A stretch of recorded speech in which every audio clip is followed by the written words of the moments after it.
مولایا صلی وسلم دائما ابدا علی حبیبک خیر الخلق کلہم۔ سامعین کرام، آج کی نشست کا موضوع وحی پر عمل کا فائدہ۔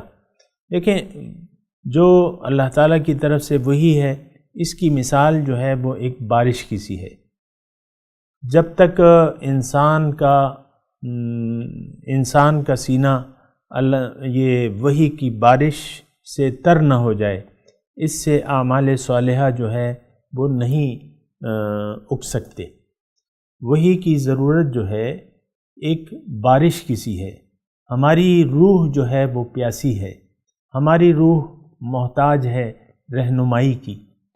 تو وحی کی ضرورت میں اللہ تعالیٰ نے انسان کے ذریعے انسان کو وحی کی نعمت سے، وحی کی دولت سے سرفراز کیا ہے۔ وحی جو ہے ایک آپ کو میں نے بتایا بارش کی حیثیت سے رکھتی ہے۔ آپ محبت الہی کا بیج ڈالیں۔ اب میں آپ کو طریقہ بتا رہا ہوں، ذرا غور سے سنیں۔ آپ اپنے دل میں محبت الہی کا بیج بو دیں اور اس پر وحی کا پانی ڈالیں، اس کو وحی کے پانی سے سینچیں، تو اس سے نیک اعمال کی جو ایک فصل ہے وہ اگ آئے گی۔ اللہ تعالیٰ نے اس کو یعنی اس طریقے کو ایک کلمہ طیبہ سے اس کی وضاحت کی ہے۔ کلمہ طیبہ کا مطلب کیا ہے؟ کہ لا الہ الا اللہ محمد الرسول اللہ، کہ اللہ کے سوا کوئی معبود نہیں اور محمد اللہ کے رسول ہیں۔ یعنی اللہ تعالیٰ میرا مقصود ہے۔ اس کلمے کا مطلب یہ ہے کہ لا مقصود الا اللہ، اللہ کے سوا میری کوئی منزل نہیں ہے، کچھ اور مجھے مقصود نہیں ہے، صرف اللہ ہی مجھے محبوب ہے۔ تو اللہ تعالیٰ کی محبت کا بیج آپ نے اگر دل میں بو لیا اور وحی الہی اور حضور صلی اللہ علیہ وسلم کی اسوہ حسنہ سے اس کو سیراب کیا، تو اس سے ایک ایسا درخت نکلے گا جس کی جڑیں کافی گہری ہوں گی۔ اصلھا ثابت وفرعھا فی السماء، اس کا پودا جو ہے، جو درخت ہے، اس کی شاخیں آسمان تک ہوں گی۔ تؤتی اکلھا کل حین باذن ربھا، ہر دم یہ اپنا پھل دیتا رہے گا۔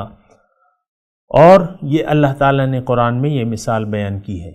تو وحی کی یعنی وحی الہی کے پانی سے اگر آپ دل کی کھیتی کو سیراب کر لیں گے اور سیراب کرتے رہیں گے، تو اس سے ایک ایسا پودا نکلے گا جس کی جڑیں جو ہیں زمین میں ہوں گی اور شاخیں جو ہیں آسمان تک ہوں گی، اور یہ ہر دم ہمہ وقت یہ اپنا پھل دیتا رہے گا۔ تو مومن یعنی جو بھی وحی کو قبول کر لیتا ہے وہ مومن کہلاتا ہے۔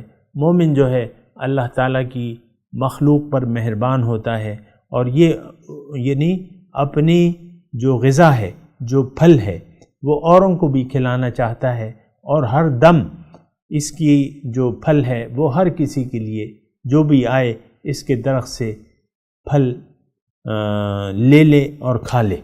تو بہرحال وحی الہی پر عمل کا فائدہ آج کا موضوع تھا۔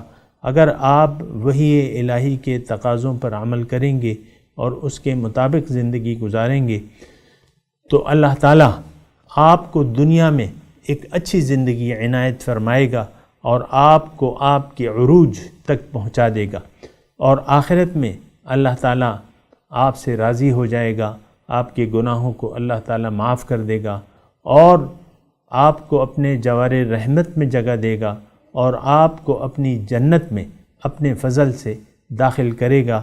وہاں جو ہے نعمتیں ہیں، وہاں آرام ہے، نعمتیں ہیں، ملاقات ہے، دیدار ہے، قرب ہے۔ سبحان اللہ، الحمدللہ والشکر للہ، وآخر دعوانا ان الحمد للہ رب العالمین۔ مولایا صلی وسلم دائما ابدا على حبيبك خير الخلق كلهم